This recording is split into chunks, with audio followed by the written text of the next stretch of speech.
Human Flow, the debut feature from the Chinese artist Ai Weiwei, is a bold documentary about the refugee crisis. The film bounds from the cardboard cities of Europe to the burning oil fields of Mosul and from the unmarked graves of Turkey to the Texas-Mexico border. It plays out across 23 different countries. It contains a cast of thousands. In 2010, the artist packed Tate Modern's Turbine Hall with 100 meters hand-painted porcelain sunflower seeds that broke up underfoot and filled the air with dust. Here, he crams an entire global tragedy into 140 fraught minutes. If there's a unifying thread in all this steaming human traffic, it's the shambling figure of Ai himself. There he is, a burly, beetle-browed man of 60, handing out hot tea on the beaches at Lesbos, comforting a traumatized woman inside a makeshift studio and cooking kebabs on a barbecue at a dusty refugee camp. He says that he never wanted to appear on screen as a tourist. His mission was always to find common ground. "I'm a refugee, every bit," he says. "Those people are me. That's my identity." Human Flow premiered in competition at this year's Venice Film Festival. Ai says he's astonished he never imagined this happening. So now he sits in the foyer of a 5-star hotel, gulping from a glass of iced water and periodically getting up to shake hands with well-wishers. His sky-blue t-shirt is matted with sweat and his bristling beard looks as though it has spent the night in hard frost. But if you're going to identify as a refugee, there are worse places to shelter. Ai has seen them and been there, and survived to tell the tale. Even those who would struggle to name one of Ai's installations are familiar with the man's history. He's the dissident artist, at odds with his homeland, jailed for 81 days back in 2011 and now, for all practical purposes, living in exile in Berlin. Art Review magazine once called him the most powerful artist in the world, a visionary who has taken a lifetime of social activism and conjured it into a kind of continuous performance piece. His critics view him rather differently, as a crude provocateur trading in stereotypes and bankrolled by the West. His presence in Venice is hardly going to assuage the concerns. Ai shakes his head. He knows this line of attack. "All day long, the media ask me if I have shown the film to the refugees. When are the refugees going to see the film? But that's the wrong question. The purpose is to show it to people of influence, people who are in a position to help and who have a responsibility to help. The refugees who need help, they don't need to see the film. They need dry shoes. They need soup." The artist in a refugee camp in Macedonia last year photographed Valdranek's Hemajepa. It helps, of course, that the film is such an extraordinary feat, a sweeping humanitarian epic with its feet on the ground and dirt under its nails. In one memorable shot, taken by a drone over a camp in Iraq, the beige tents are arranged like some vast abstract canvas. Then it drops by degrees to show us all the people who live there. Ai puts faces to statistics, tells individual stories and shrewdly decides not to spare his own blushes.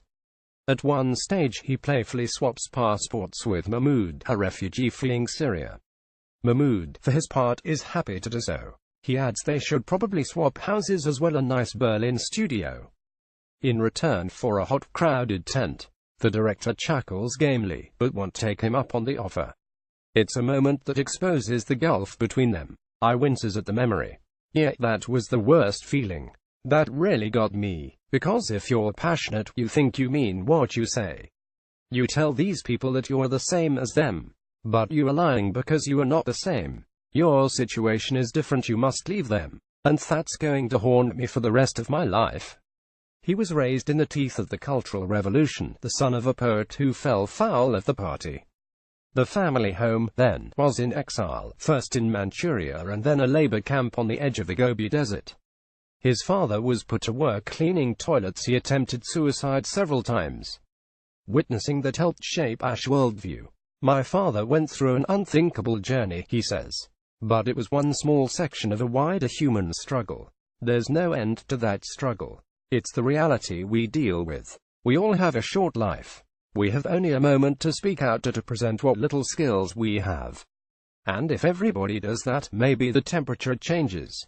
The Human Flow trailer. Back in Beijing in his late teens, Ai enrolled at the Film Academy.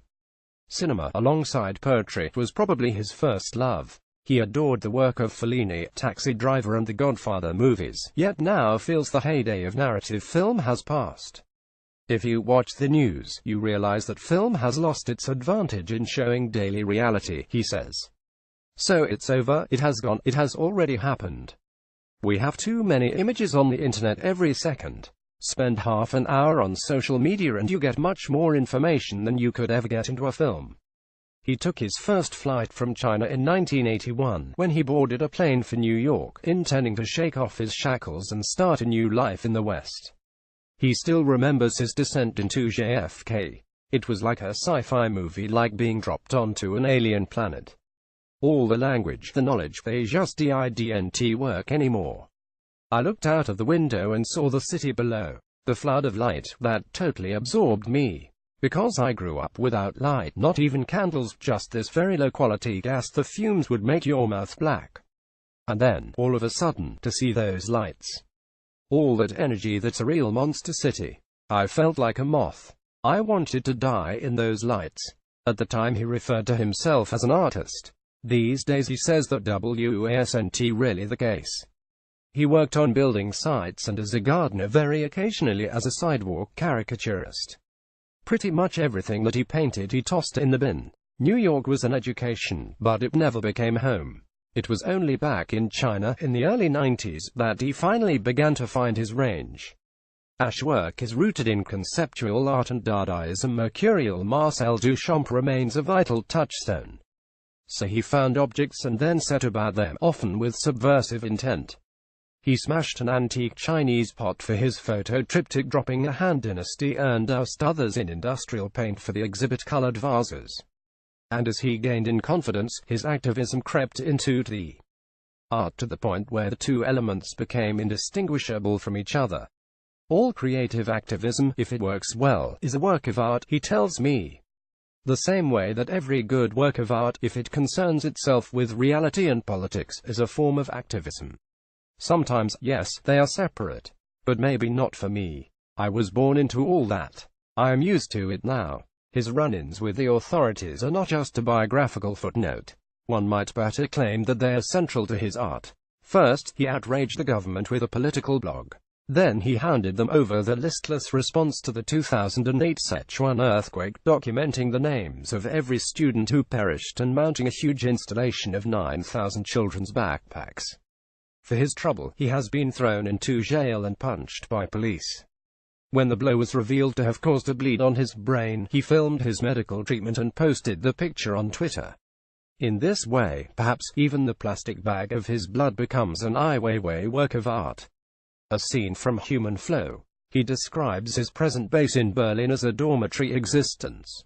He says that he doesn't speak German and rarely leaves his studio.